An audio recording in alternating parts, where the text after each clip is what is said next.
Dear students, physics tutorial बाल Bharti classes में आपका स्वागत है। पिछले वीडियो लेक्चर में हमने चर्चा की थी बहु आवेशों के कारण अथवा आवेशों के निकाय के कारण किसी बिंदु पर परिणामी विद्युत क्षेत्र की तीव्रता ज्ञात करना और विद्युत क्षेत्र की दिशा एक धनावेश के कारण तथा एक ऋणावेश के कारण। बहुआवेशों की यदि हम बात करें तो बिल्कुल आसान है। परिणामी विद्युत क्षेत्र हम किस प्रकार से ज्ञात करते हैं? हमको सिर्फ क्या करना है कि भिन्न भिन्न आवेश जो हमें दिए हुए हैं आवेशों के निकाय में, हर एक आवेश के कारण उस बिंदु पर विद्युत क्षेत्र की तीव्रता निकालेंगे जिस पर हमसे पूछ रहा है, और अंततः परिणामी विद्युत क्षेत्र की तीव्रता ज्ञात करने के लिए उन सभी विद्युत क्षेत्र की तीव्रताओं का सदिश योगफल हम कर देंगे। सदिश योगफल का मतलब दिशा के आधार पर हमें परिणामी मान ज्ञात करना है। इसका मैंने आपको एक पैटर्न भी बताया था कि यदि किसी बिंदु पर दो विद्युत क्षेत्र परस्पर विपरीत दिशाओं में हो तो परिणामी विद्युत क्षेत्र निकालने के लिए हम उन्हें आपस में घटा देते हैं।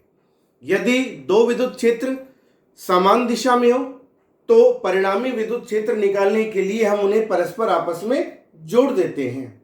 इसी प्रकार से यदि किसी बिंदु पर दो विद्युत क्षेत्र E1 और E2 परस्पर लंबवत दिशाओं में हो तो परिणामी विद्युत क्षेत्र हम लिखते हैं E बराबर अंडर रूट में E1 square plus E2 square. और यदि किसी बिंदु पर दो विद्युत क्षेत्र E1 और E2 एक दूसरे की दिशा से थीटा कोण बनाए तो परिणामी विद्युत क्षेत्र आता है E बराबर अंडर रूट में E1 square plus E2 square plus 2E1 E2 cos theta.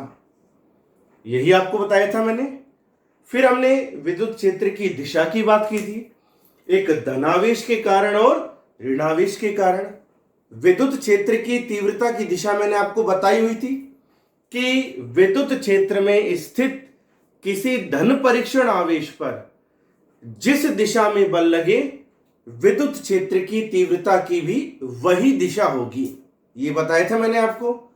इसके लिए हम क्या करते हैं कि यदि कोई धनावेश है, उस धनावेश के विद्युत क्षेत्र में किसी धन परीक्षण आवेश को लाते हैं तो वह धनावेश धन परीक्षण आवेश को अपने विद्युत क्षेत्र में हर बिंदु पर अपने से दूर करेगा, अर्थात प्रतिकर्षित करेगा।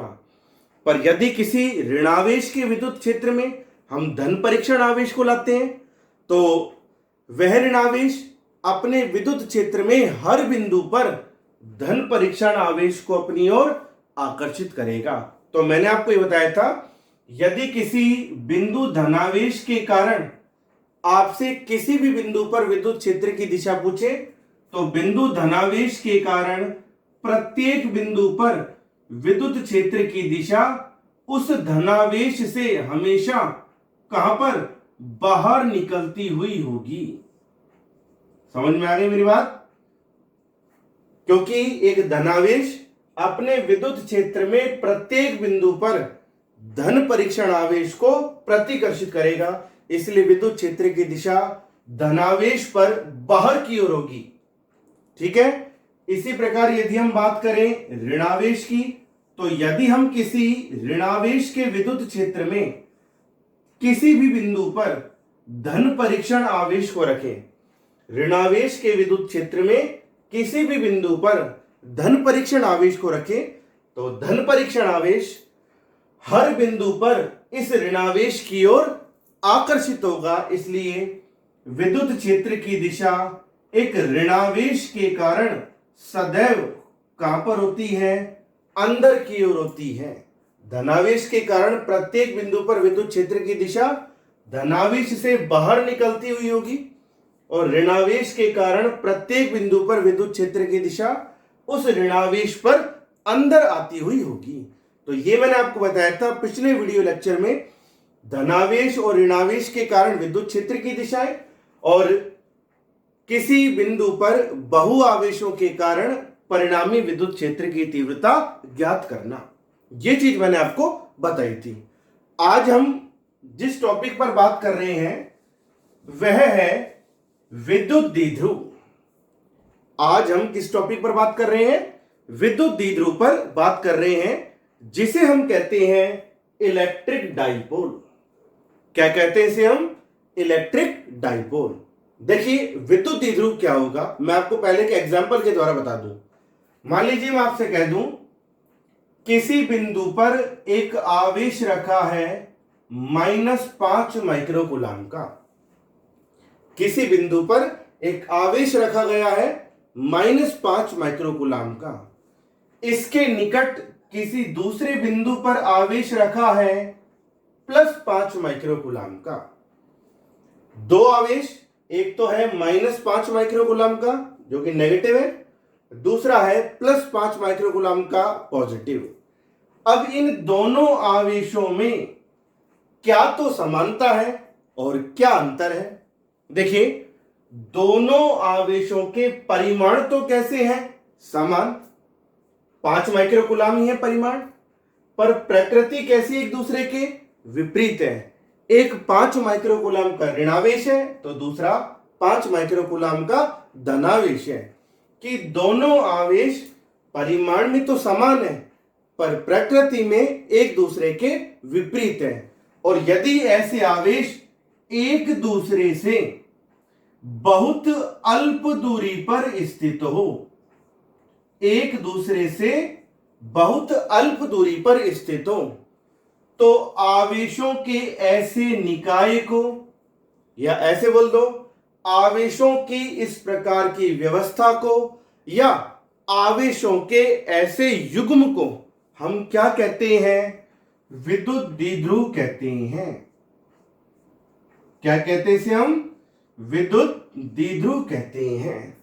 तो विद्युत द्विध्रुव का मतलब होता है समान परिमाण व परस्पर विपरीत प्रकृति के दो आवेशों का एक दूसरे के सापेक्ष अत्यल्प यानी कि बहुत कम दूरी पर व्यवस्थित होना, ये हो जाता है विद्युत द्विध्रुव। देखिए इसकी परिभाषा भी हमने यहां पर लिखी हुई है बोर्ड पर, किस प्रकार से आप इसे एक्सप्लेन करेंगे विद्युत द्विध्रुव को। जब समान परिमाण, परिमाण समान था दोनों आवेशों का, वह विपरीत प्रकृति के दो आवेश, एक तो धनावेश था दूसरा ऋण आवेश, एक दूसरे से अत्यल्प दूरी पर यानी कि बहुत कम दूरी पर स्थित हो, तो इस व्यवस्था को या आवेशों के इस युग्म को क्या कहा है? जब समान परिमाण व विपरीत प्रकृति के दो आवेश एक दूसरे से अत्यल्प दूरी पर बहुत कम दूरी पर स्थित हो, तो इस व्यवस्था को अथवा आवेशों के इस युग्म को क्या कहते हैं हम? विद्युत द्विध्रुव कहते हैं। क्या कह रहे हैं इसे हम? विद्युत द्विध्रुव, जिसे हम कहते हैं इलेक्ट्रिक डाइपोल। डाइपोल शब्द का मतलब ही आ गया दो ध्रुव, और आप जानते हैं आवेश के दो ध्रुव होते हैं, एक तो धनावेश और एक ऋणावेश। बस इसमें एक कंडीशन क्या लगा दी? दोनों के परिमाण समान हो, धनावेश और ऋणावेश के, और उनके बीच की दूरी अत्यंत अल्प हो, बहुत कम हो, तो इस व्यवस्था को हम कह देते हैं विद्युत द्विध्रुव।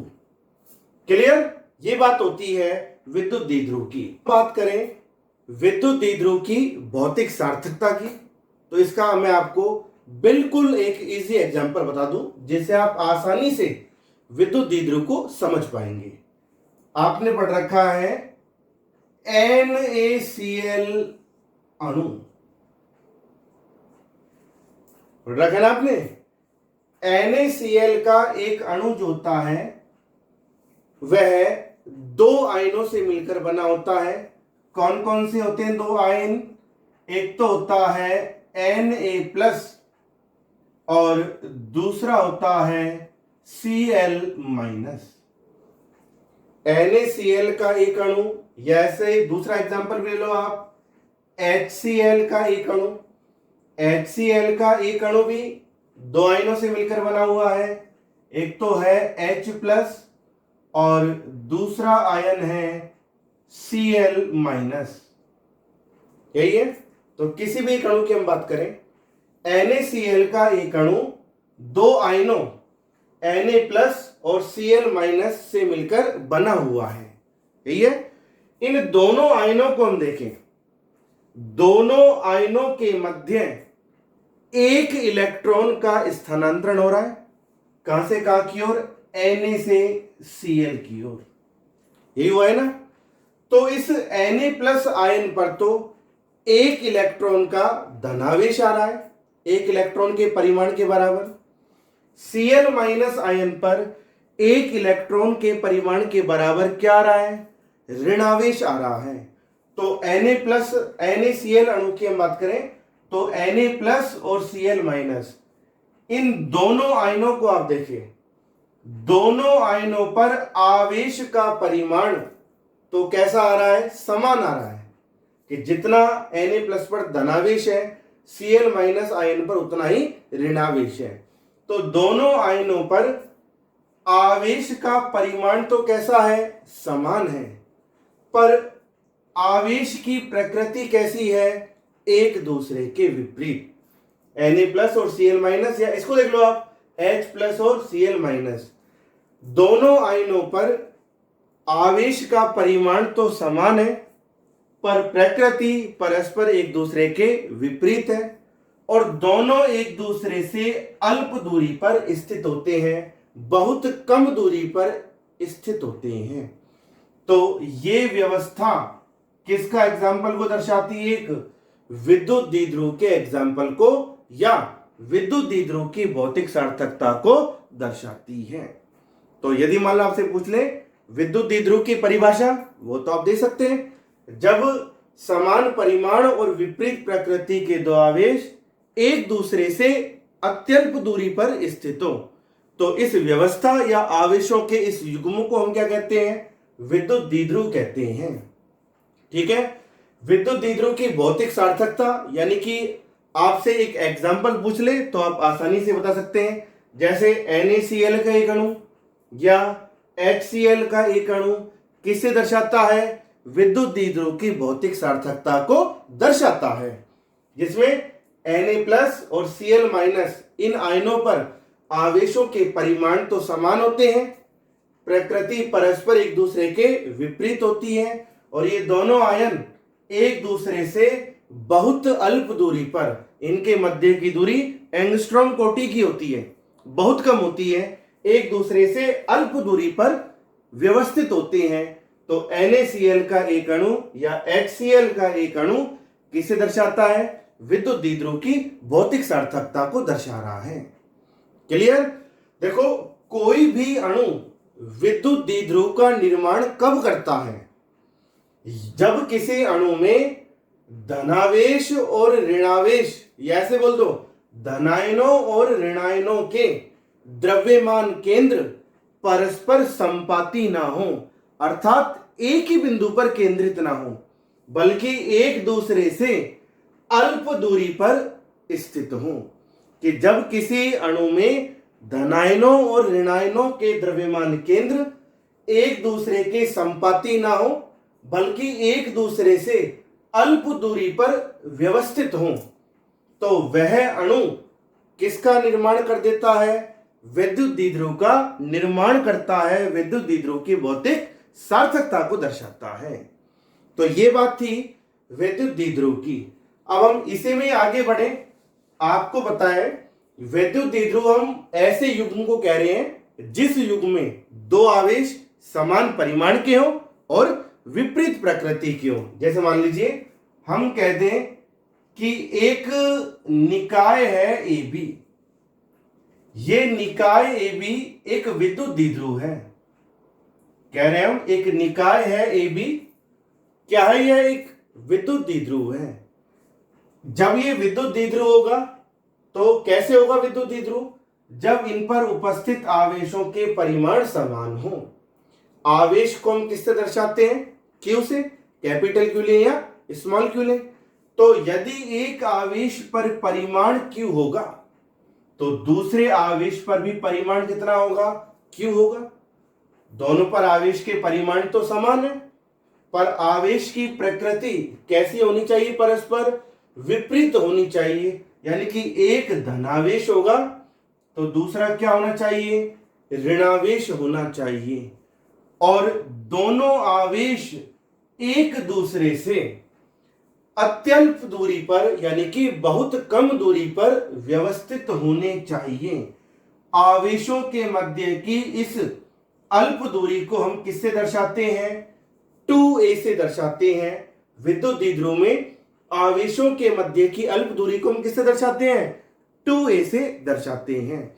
आपकी इच्छा है, बहुत सी बुक्स में इसको 2l भी मानी हुई है, a भी मान रखी है, l भी मान रखी है, पर हम इस समय द्विध्रुव में दोनों आवेशों के मध्य की अल्प दूरी को दर्शा रहे हैं 2a से। उसका रीजन है क्योंकि जब हम आगे विद्युत द्विध्रुव की डेरिवेशन पढ़ेंगे आगे, तो हमें आवेशों के मध्य पूरी दूरी की आवश्यकता नहीं पड़ेगी, बल्कि आधी दूरी की आवश्यकता पड़ेगी।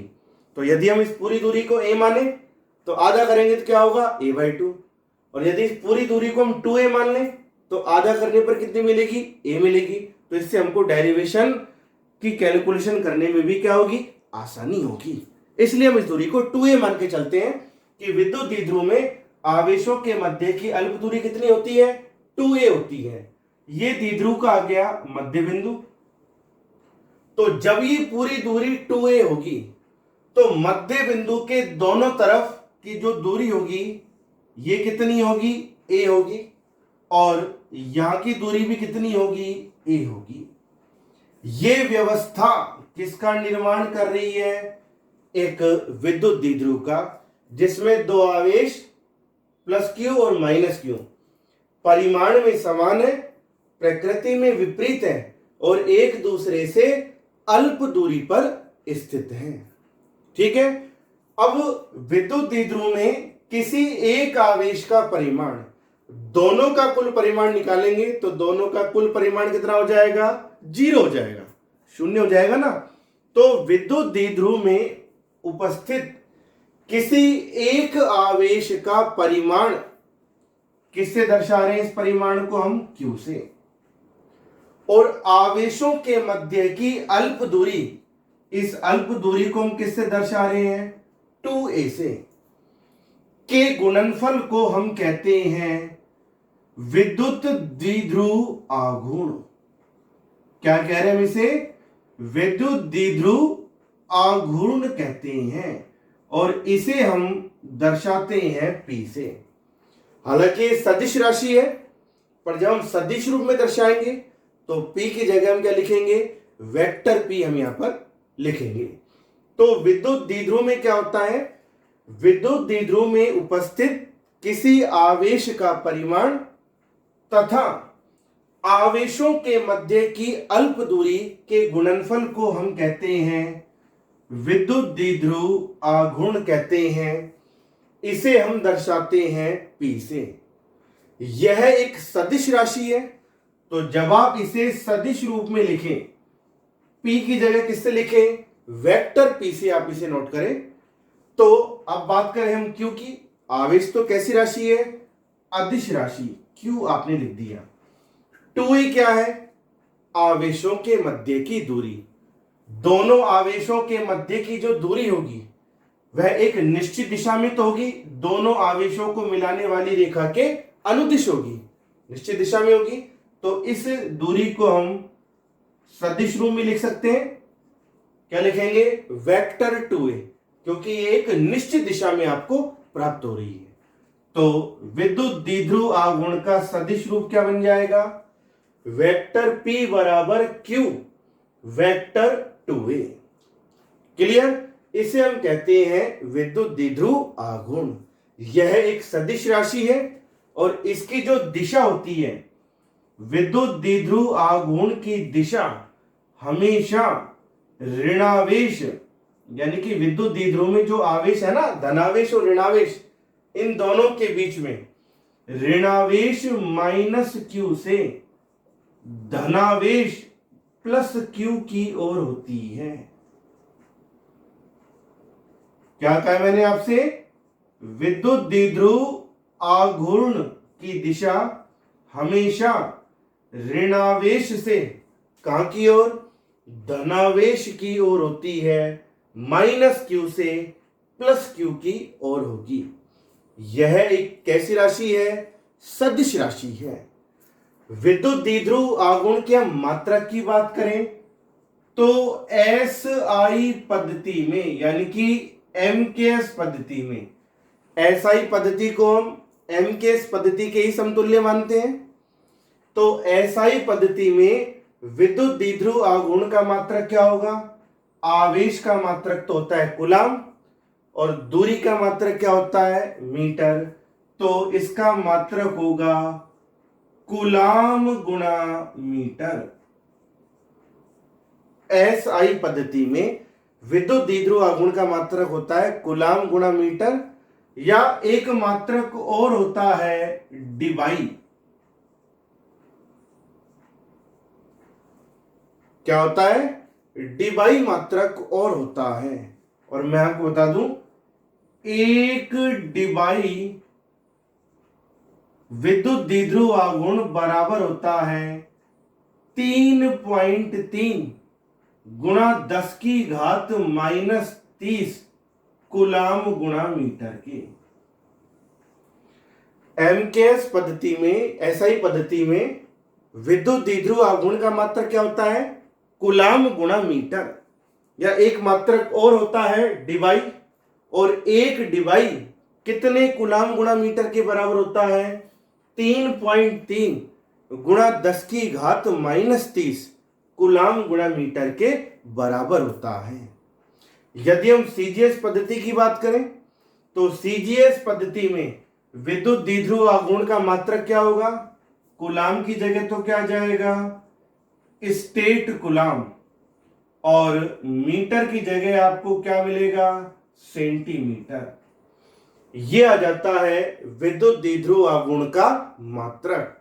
यदि हम विमा की बात करें तो विद्युत द्विध्रुव आघूर्ण की विमा जो होगी, आवेश की विमा क्या होती है, धारा गुणा समय, आवेश की विमा होती है A1T1, यही होती है।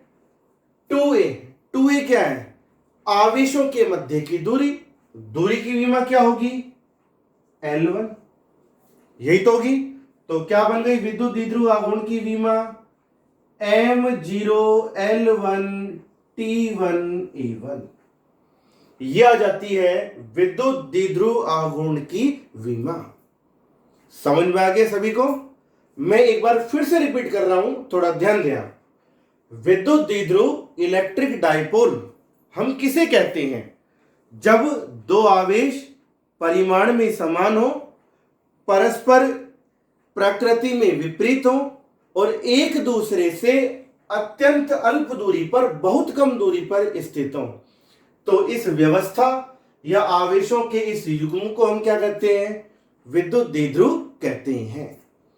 विद्युत द्विध्रुव में उपस्थित किसी एक आवेश का परिमाण, कोई सी भी आवेश का परिमाण, आप जानते हैं परिमाण हमेशा पॉजिटिव होता है। विद्युत द्विध्रुव में उपस्थित किसी भी एक आवेश के परिमाण और आवेशों के मध्य की दूरी 2a हमने मानी हुई है। वो इसलिए मानी है कि यदि हमें आधी दूरी निकालनी पड़े तो 2a का आधा क्या लिख देंगे हम आसानी से, a लिख देंगे। ठीक है, आवेशों का, किसी भी एक आवेश का परिमाण और आवेशों के मध्य की अल्प दूरी 2a के गुणनफल को क्या कहते हैं हम, विद्युत द्विध्रुव आघूर्ण कहते हैं। इसे हम दर्शाते हैं P से। यह एक सदिश राशि है, तो जब आप सदिश रूप में लिखें तो आप लिखेंगे वेक्टर P। आवेश अदिश राशि है Q, पर दोनों आवेशों को मिलाने वाली रेखा के अनुदिश जो ये दूरी मिलेगी 2a, ये एक निश्चित दिशा में होगी। ये कैसी राशि है, सदिश राशि है। इसे आप किससे लिखेंगे, वेक्टर 2a से। तो सदिश रूप में आ जाएगी वेक्टर P बराबर Q गुण में आगे आ जाएगा वेक्टर 2a। विद्युत द्विध्रुव आघूर्ण की दिशा हमेशा कहां से कहां की ओर होती है, विद्युत द्विध्रुव के आवेशों के मध्य ऋणावेश -q से धनावेश +q की ओर होती है। ये होती है विद्युत द्विध्रुव आघूर्ण की दिशा। एमकेएस पद्धति में या एसआई पद्धति में विद्युत द्विध्रुव आघूर्ण का मात्रक क्या होता है? कूलाम गुणा मीटर, या एक मात्रक डिबाई भी होता है। और एक डिबाई कितने कूलाम गुणा मीटर के बराबर होता है? 3.3 गुणा 10 की घात -30।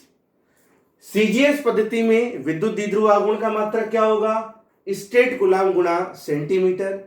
और विद्युत द्विध्रुव आघूर्ण की विम आ जाती है M0L1T1A1। यहां तक आगे समझ में? चलिए अब हम आगे बढ़ते हैं।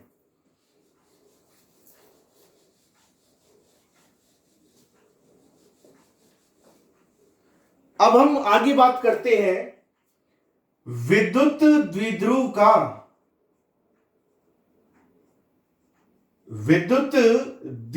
का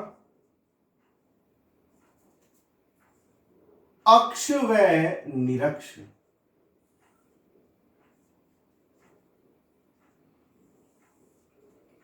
कि विद्युत द्विध्रुव का अक्ष व निरक्ष क्या होता है वो आपको हम बताएं। देखिए, विद्युत द्विध्रुव की हम बात करें, आप जानते हैं विद्युत द्विध्रुव हम किसे कहते हैं? कि दो आवेश जिनके परिमाण तो हो समान, प्रकृति हो विपरीत। एक आवेश -q, दूसरा आवेश +q, या +q -q, कहीं पर भी आपने दर्शा दे कोई फर्क नहीं पड़ता, बस परिमाण समान होने चाहिए, प्रकृति होनी चाहिए एक दूसरे के विपरीत। ये दोनों आवेश एक दूसरे से अल्प दूरी पर स्थित हो, और इस अल्प दूरी को हम क्या मानते हैं? 2a। तो इस व्यवस्था को तो हम क्या कहते हैं? विद्युत द्विध्रुव। विद्युत द्विध्रुव में आवेशों के मध्य की अल्प दूरी को हम लिख रहे हैं 2a। तो मध्य बिंदु, द्विध्रुव का जो मध्य बिंदु होगा, इसके दोनों तरफ दूरी होगी a, यही होगी।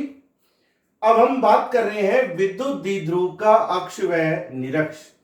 क्या होता है विद्युत द्विध्रुव का अक्ष और निरक्ष?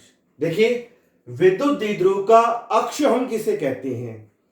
विद्युत द्विध्रुव में उपस्थित आवेशों को मिलाते हुए गुजरने वाली रेखा। कहां तक जा सकती है रेखा? अनंत तक। किसी विद्युत द्विध्रुव में उपस्थित आवेशों को मिलाते हुए गुजरने वाली रेखा, और कोई भी रेखा दो आवेशों को यदि मिला रही है तो मिलाते हुए कहां तक गुजर सकती है? अनंत तक गुजर सकती है। यही होगा। ये रेखा दर्शाती है विद्युत द्विध्रुव के अक्ष को।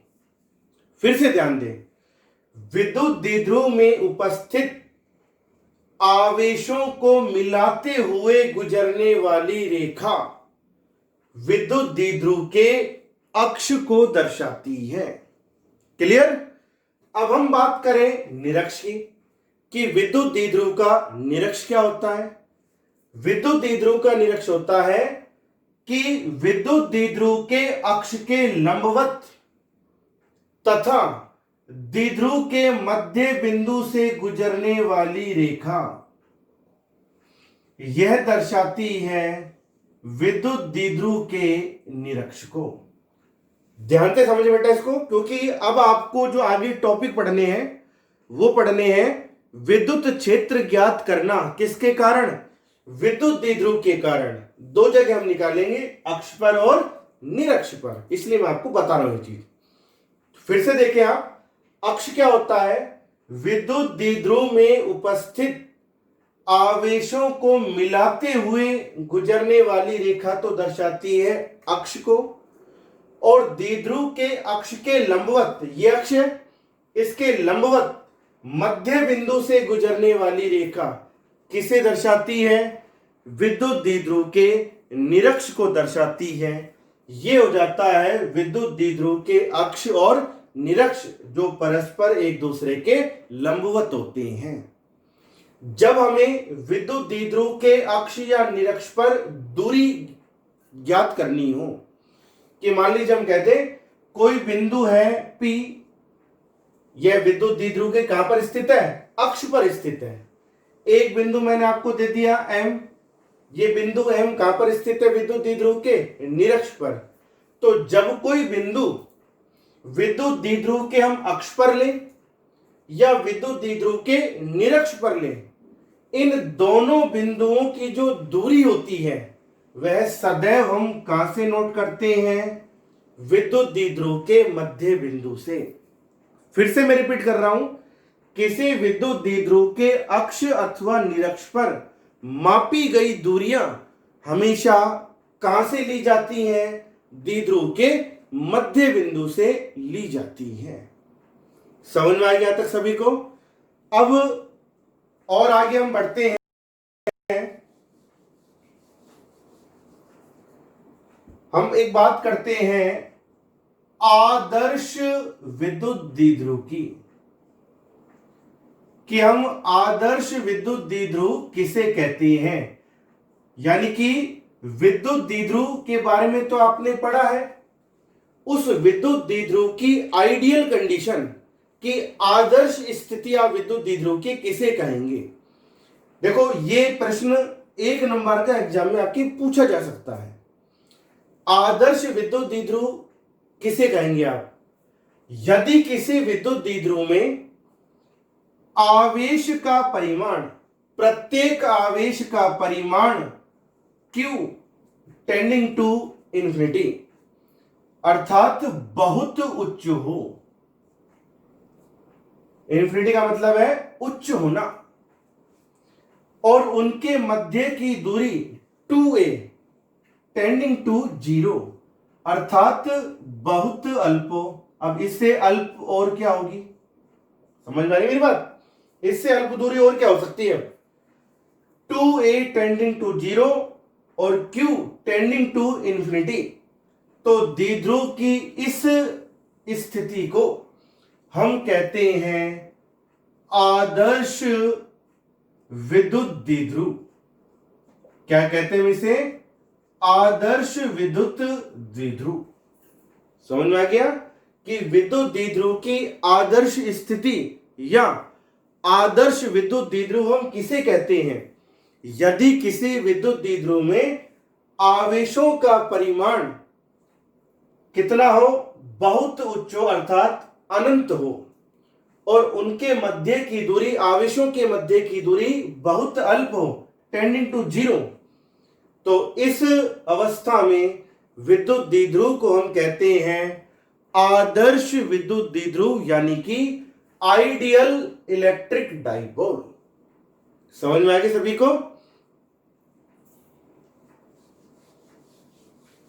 देखो अब हम विद्युत द्विध्रुव के कारण विद्युत क्षेत्र निकालेंगे।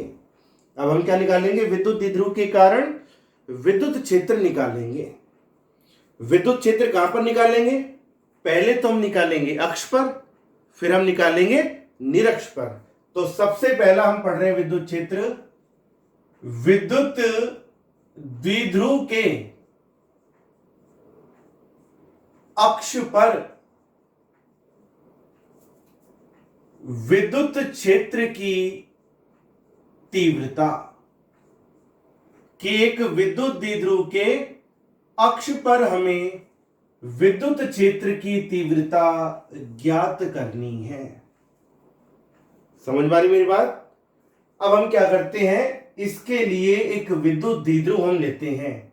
मान लीजिए ये एक निकाय है AB,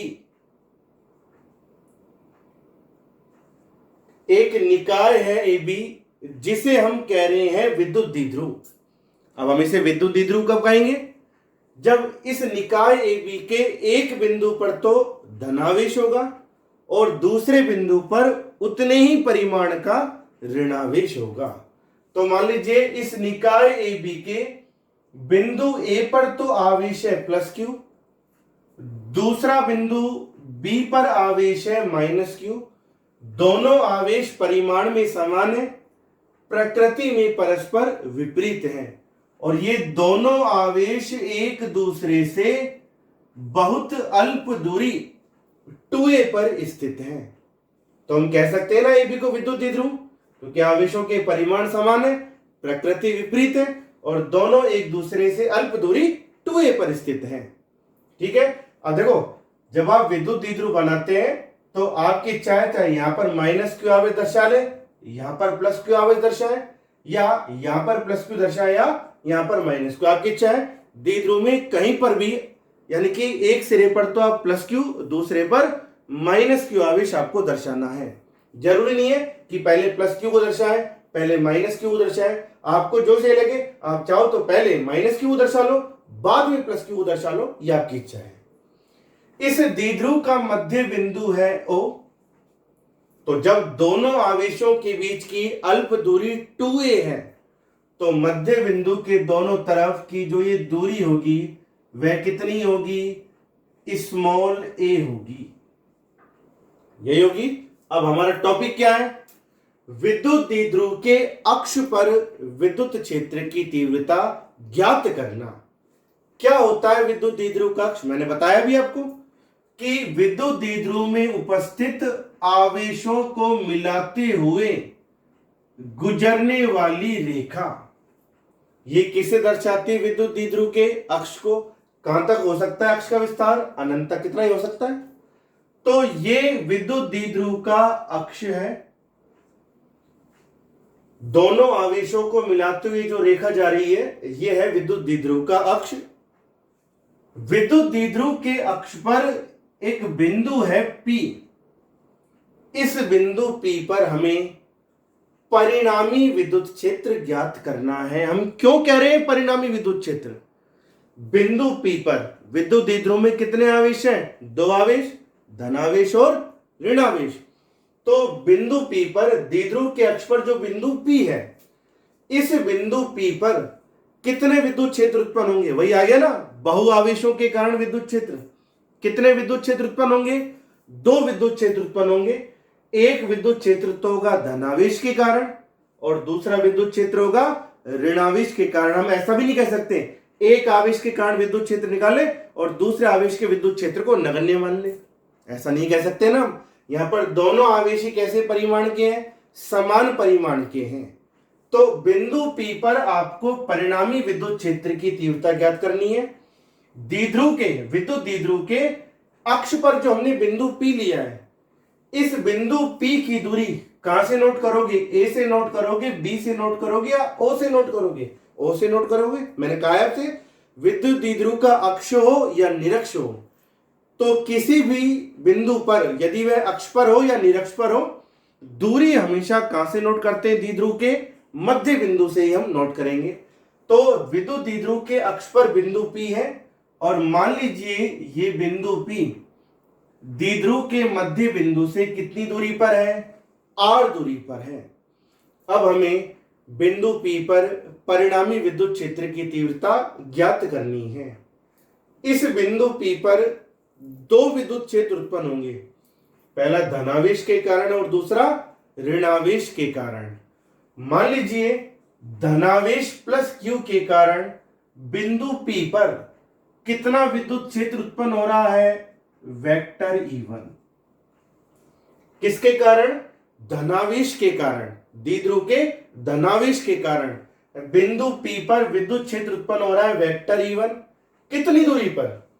बिंदु P की मध्य बिंदु O से दूरी है r, तो धनावेश की बिंदु P से दूरी कितनी होगी? r plus a। इसलिए हम इस दूरी को 2a मानते हैं ताकि आधा करने में आपको आसानी रहे। तो इस धनावेश की बिंदु P से कुल दूरी कितनी होगी? r प्लस a, यही होगा। ऋणावेश माइनस Q की बिंदु P से दूरी कितनी होगी? B से P तक ही होगी। r में से किसको घटा देंगे? a को। तो ऋणावेश की, धनावेश की दूरी तो आ जाएगी r प्लस a बिंदु P से, और ऋणावेश की होगी r माइनस a, यही दूरी होगी। तो देखो, मान लीजिए धनावेश प्लस Q के कारण बिंदु P पर कितना विद्युत क्षेत्र उत्पन्न हो रहा है? E1। इसकी दिशा क्या होगी? मैंने आपको बताया है, धनावेश के कारण किसी बिंदु पर विद्युत क्षेत्र की दिशा पूछे तो वह दिशा धनावेश से बाहर निकलती हुई होगी, और धनावेश से बाहर निकलती हुई होगी तो कैसी होगी? A से P होगी या P से A होगी? A से P की ओर। धनावेश से बाहर निकलती होगी A से P की ओर, इस प्रकार से, यही होगा। अब हम ये कह देते हैं धनावेश के कारण तो बिंदु P पर विद्युत क्षेत्र है E1 अक्ष पर, ऋणावेश माइनस Q के कारण मान लीजिए बिंदु P पर कितना विद्युत क्षेत्र है, वेक्टर E2 कितनी दूरी पर होगा, R माइनस A दूरी पर, यही दूरी बचेगी। अब इसकी दिशा क्या होगी, बताया मैंने आपको, ऋणावेश के कारण किसी बिंदु पर विद्युत क्षेत्र की दिशा ऋणावेश पर अंदर की ओर होगी या बाहर निकलती होगी, अंदर की ओर होगी। अर्थात ऋणावेश के कारण बिंदु P पर विद्युत क्षेत्र की दिशा जब ऋणावेश पर अंदर की ओर होगी तो B से P होगी या P से B होगी, ये हो जाएगी P से B, यही होगी। दोनों विद्युत क्षेत्र कैसी दिशा में आ रहे हैं, विपरीत दिशा में आ रहे हैं। तो परिणामी विद्युत क्षेत्र निकालने के लिए हम क्या करेंगे, दोनों को आपस में घटा देंगे, हमको मिल जाएगा परिणामी विद्युत क्षेत्र। तो फिलहाल इसको संक्षिप्त में आप देखें, बिल्कुल हमने क्या करा है, इसमें एक विद्युत द्विध्रुव है AB जिसके बिंदु A पर प्लस Q, B पर माइनस Q आवेश है। एक विद्युत द्विध्रुव AB जिसके बिंदु A पर प्लस Q, B पर माइनस Q आवेश उपस्थित है। दोनों आवेशों के मध्य की दूरी कितनी, अल्प दूरी 2a। तो इस द्विध्रुव का विद्युत द्विध्रुव आघूर्ण, यदि हम इस विद्युत द्विध्रुव का विद्युत द्विध्रुव आघूर्ण निकालें तो कितना हो जाएगा, P बराबर Q गुणा 2a, यही होगा विद्युत द्विध्रुव आघूर्ण, P बराबर Q गुणा 2a। ठीक है, अब हमें क्या करना है, इस द्विध्रुव के मध्य बिंदु O से अक्ष पर R दूरी पर स्थित बिंदु P पर विद्युत क्षेत्र की तीव्रता ज्ञात करनी है। तो हम एक एक आवेश के कारण निकालेंगे। प्लस Q आवेश के कारण बिंदु P पर विद्युत क्षेत्र की तीव्रता, विद्युत क्षेत्र की तीव्रता, हम केवल इस तीव्रता का परिमाण निकाल रहे हैं। तो क्या हो जाएगा, मॉडुलस E1 बराबर Q1 के कारण बिंदु P पर जो विद्युत क्षेत्र उत्पन्न हो रहा है E1, इस विद्युत क्षेत्र की तीव्रता का हम परिमाण निकाल रहे हैं, मॉडुलस E1, वेक्टर का चिन्ह हमने नहीं लगाया। क्या होगा, सूत्र क्या होता है बिंदु आवेश के कारण, KQ बटा R स्क्वायर। तो आ जाएगा 1/4 पाई एप्सिलॉन नॉट Q बटा क्या है, धनावेश की बिंदु P से दूरी R होगी या R प्लस A होगी, ये हो जाएगी R प्लस A, यही होगा समीकरण 1। इसकी दिशा कहां पर होगी, धनावेश से बाहर निकलती होगी, तो लिख देंगे A से P की ओर, यही होगा। अब इसी प्रकार जो ऋणावेश है माइनस Q, इस ऋणावेश के कारण बिंदु P पर विद्युत क्षेत्र की तीव्रता का परिमाण क्या लिख देंगे आप, मॉडुलस E2। तो आ जाएगा 1/4 पाई एप्सिलॉन नॉट, क्या लिखोगे, Q या माइनस Q, Q ही लिखोगे, क्योंकि मैंने आपको बताया है विद्युत क्षेत्र की तीव्रता धनावेश के कारण पूछे या ऋणावेश के कारण पूछे, हमें आवेश का परिमाण ही काम में लेना है। प्लस माइनस प्रकृति के आधार पर जो दिशा होगी वो हम कहां पर दर्शा देंगे, चित्र में दर्शा देंगे। हमने दिखा दिया ना, E2 E1 के विपरीत दिशा में दर्शा दिया, तो माइनस का चिन्ह लगाने की आपको आवश्यकता नहीं है। तो आवेश का परिमाण है Q, ऋणावेश का परिमाण भी, और बिंदु P से दूरी क्या होगी, R माइनस A। तो आ जाएगा R माइनस A का स्क्वायर, समीकरण 2। इसकी दिशा होगी ऋणावेश पर अंदर की ओर, तो आ जाएगा P से B की ओर, यही होगी दिशा। अब समीकरण 1 और समीकरण 2 दोनों को आप कंपेयर करो, आप E1 ज्यादा है या E2 ज्यादा है, E2 ज्यादा है क्योंकि माइनस Q आवेश तो P के निकट है ना, और ये दूर है, तो ऐसी स्थिति में E2 तो है ज्यादा, E1 है कम, पर दोनों कैसी दिशा में है, विपरीत दिशा में। तो आप लिख देंगे इसलिए परिणामी विद्युत क्षेत्र की तीव्रता, परिणामी विद्युत क्षेत्र की तीव्रता। तो परिणामी विद्युत क्षेत्र की तीव्रता निकालेंगे, E बराबर, दोनों विपरीत दिशा में है तो इसलिए आप इन्हें घटा देंगे, E2 में से घटा देंगे E1 को, यही होगा। तो E बराबर, जब E2 में से E1 को घटाएंगे तो दोनों में 1/4πε0 भी कॉमन आएगा और Q भी कॉमन आ जाएगा। तो 1/4πε0 तथा Q ये तो आ जाएगा कॉमन। E2 में क्या बचेगा, 1/r-a²। E1 में क्या बचेगा, 1/r+a²। यही होगा। तो इससे आ जाएगा E बराबर 1/4πε0 Q। दोनों का लघुत्तम क्या जाएगा, r-a² r+a²। हल करें, r-a² कट जाएगा तो जब इसका भाग दोगे तो केवल क्या बचेगा, r+a²। इसका भाग दोगे तो r+a² कैंसिल हो जाएगा तो बचेगा r-a²। तो आ जाएगा इससे E बराबर 1/4πε0 Q। इसको आप हल करें। अब आप देखें बेटा, इसको थोड़ा ध्यान से समझें। a minus b, a plus b, नीचे वाले पद को देखो, a माइनस बी गुणा a प्लस बी, क्या बन गया ये, a² माइनस b²। तो ये क्या बन जाएगा, r² minus a²। a minus b गुणा a प्लस बी तो आ जाएगा a² माइनस b²। पर इन दोनों पर क्या लगा हुआ है, दोनों पर होल स्क्वायर है, तो इस रिजल्ट पर भी क्या जाएगा, होल स्क्वायर, यही आएगा। अब आप ऊपर इसको हल करें, r+a² का सूत्र हल करें a प्लस बी के स्क्वायर से, तो आ जाएगा r² + a² + 2ar। ये होगा। इसको हल करें किसके सूत्र से, a माइनस बी के स्क्वायर के सूत्र से, तो क्या होता है, a² + b² माइनस 2ab। पर ब्रैकेट के बाहर माइनस है ना, तो चिन्ह बदल जाएंगे, r² और a² तो किसका आ जाएगा, माइनस का, और माइनस 2ar किसका हो जाएगा, प्लस का। ये होगा। तो देखो r² कट जाएगा, a² आपस में कट जाएगा, यही होगा। तो अब हम इसको और आगे हल करें तो आ जाएगा इससे E बराबर 1/4πε0 Q। यही होगा।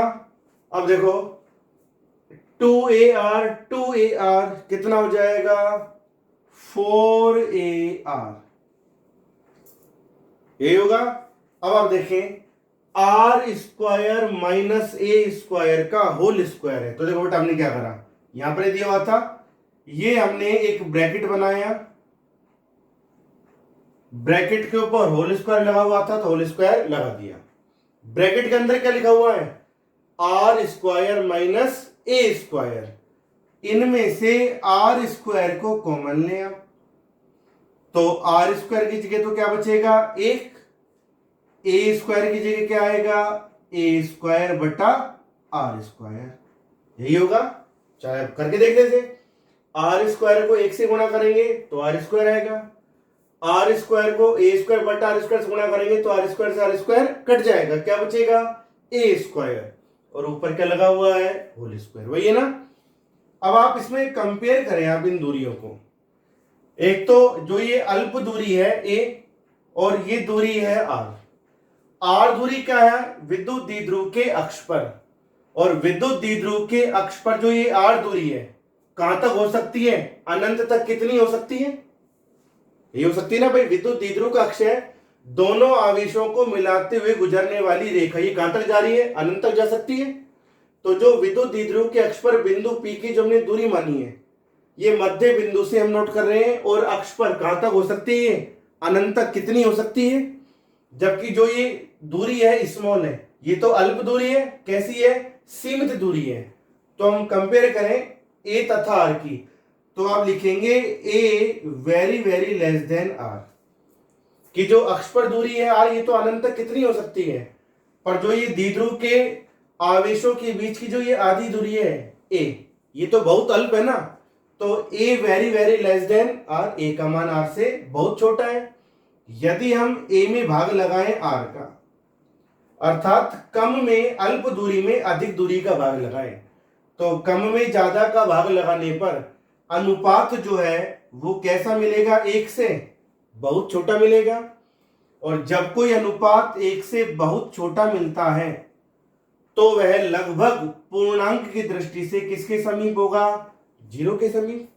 जब कोई अनुपात एक से बहुत छोटा होगा तो वह लगभग किसके निकट होगा? शून्य के निकट होगा। तो ए बटा आर को लगभग हम कितना मान सकते हैं? शून्य मान सकते हैं। इसलिए E बराबर 1/4 पाई एप्सिलॉन नॉट आगे आ जाएगा Q। अब आप इस वाले पद को देखो, आप A बटा R की वैल्यू लगभग कितनी है? 0, क्योंकि A दूरी बहुत कम है, R दूरी अनंत तक कितनी हो सकती है? ये वैल्यू है 0। 1 में से 0 गया तो कितना बचा? 1 को R स्क्वायर से गुणा करा तो क्या आया? R square. और होल पावर 2 खोली तो R की घात कितनी आ जाएगी? 4। यही है। अब यहां पर क्या लिखा हुआ है? 4AR। 4AR को हम लिख सकते हैं 2A गुणा 2R, लिख सकते हैं ना 4AR को। तो फिर हम इसको आगे बढ़ाते हैं।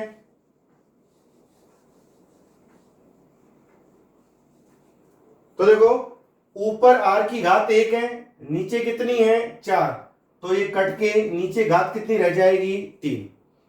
तो आ जाएगा इससे E बराबर, इस 2 को तो देखो R की घात तो कट चुकी 4 से नीचे, अब 2 को तो निकाल दो बाहर, तो आ जाएगा 2, फिर आ जाएगा 1/4 पाई एप्सिलॉन नॉट। अब क्या बचा? 2 को तो आपने बाहर निकाल ही दिया, क्या बचेगा? Q गुणा 2A, यही तो बचेगा। यह जाएगा Q गुणा 2A और नीचे क्या जाएगा? RQ। यही आएगा बेटा। फिर से देख लो, A बटा R, A दूरी बहुत कम है, अल्प दूरी है, R दूरी अनंत पर कितनी हो सकती है? तो इनका हम अनुपात निकाले, कम में ज्यादा का भाग लगाएंगे तो अनुपात एक से बहुत छोटा मिलेगा। लगभग हम इसे कितना लिख सकते हैं? शून्य लिख सकते हैं। जब कोई मान एक से बहुत छोटा होगा तो लगभग शून्य के निकट होगा। तो A बटा R की वैल्यू शून्य लिखेंगे तो यहां पर केवल क्या बचेगा? R स्क्वायर, R की घात आ जाएगी 4। 4AR को हमने लिख दिया 2A गुणा 2R। तो ऊपर R की घात 1 है, नीचे घात है 4, तो एक घात कटेगी तो नीचे कितनी रह जाएगी? 3 रह जाएगी घात, R³ रह जाएगा।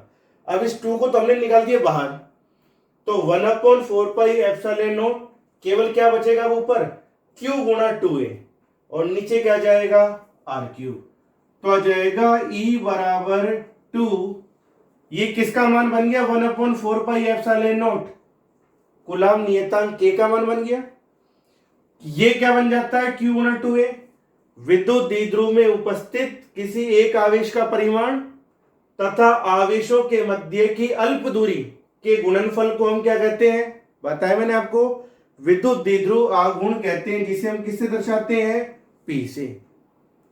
बटा नीचे क्या जाएगा? R³। मिल गया सूत्र आपको।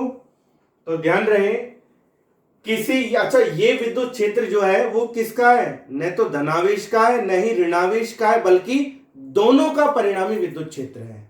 धनावेश और ऋणावेश दोनों का परिणामी विद्युत क्षेत्र है। तो हमें क्या निष्कर्ष मिला? किसी विद्युत द्विध्रुव के अक्ष पर परिणामी विद्युत क्षेत्र की तीव्रता, किसी विद्युत द्विध्रुव के अक्ष पर परिणामी विद्युत क्षेत्र की तीव्रता किसके? दूरी के घन R³ के कैसी होगी? व्युत्क्रमानुपाती होती है, E समानुपाती 1/R³। कि जैसे जैसे अब अक्ष पर दूरी बढ़ेगी वैसे वैसे विद्युत द्विध्रुव के अक्ष पर परिणामी विद्युत क्षेत्र की तीव्रता दूरी बढ़ने के साथ साथ कम होती जाएगी और विद्युत द्विध्रुव के अक्ष पर अनंत पर विद्युत क्षेत्र कितना हो जाएगा? शून्य हो जाएगा। कितना हो जाएगा? शून्य हो जाएगा।